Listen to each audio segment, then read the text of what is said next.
প্রবাসে বাঙালি, এই তকমাটা আমার উপর লাগবে তা কোনো দিনও ভাবিনি। বিগত 7 মাস ধরে নেদারল্যান্ডসে ঘর বেঁধেছি, তাই এই প্রবাসে থাকাকালীন হাজার সুবিধের মাঝে যে বিশাল বড় স্যাক্রিফাইসটা করতে হয়েছে সেটা হলো আমাদের পুরুলিয়া কলকাতার জাঁকজমকপূর্ণ দুর্গাপূজাকে পরিত্যাগ করা। সারাদিন টিভিতে পুজো পরিক্রমা, সোশ্যাল মিডিয়াতে বন্ধুবান্ধবদের পুজোর OOTT দেখার পর বুঝলাম যে এরম কাউচ পটেটো হয়ে বসে থেকে লাভ নেই। এত ফোমো নিয়ে বেঁচে থাকার থেকে ওয়ার্ড্রপ থেকে বস্তা বস্তা জিন্সের মাঝে লুকিয়ে থাকা শাড়ি পাঞ্জাবিটা বের করে নেওয়াটাই বেটার। যেমনি ভাবা অমনি কাজ। 2.5 ঘন্টার মতো ট্রেনে সফর করে স্টেশনে অপেক্ষা করতে করতে দেখি বন্ধুরাও এসে পড়েছে। ব্যাস, আর কয়েক পা হাঁটা লাগালেই পৌঁছে যাব।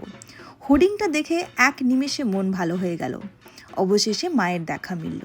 2 চোখ ভরে মাকে দেখলাম। এবার নির্দ্বিধায় বলতে পারি পুজো আমার ভালোই কাটছে। শুভ মহাষ্টমী।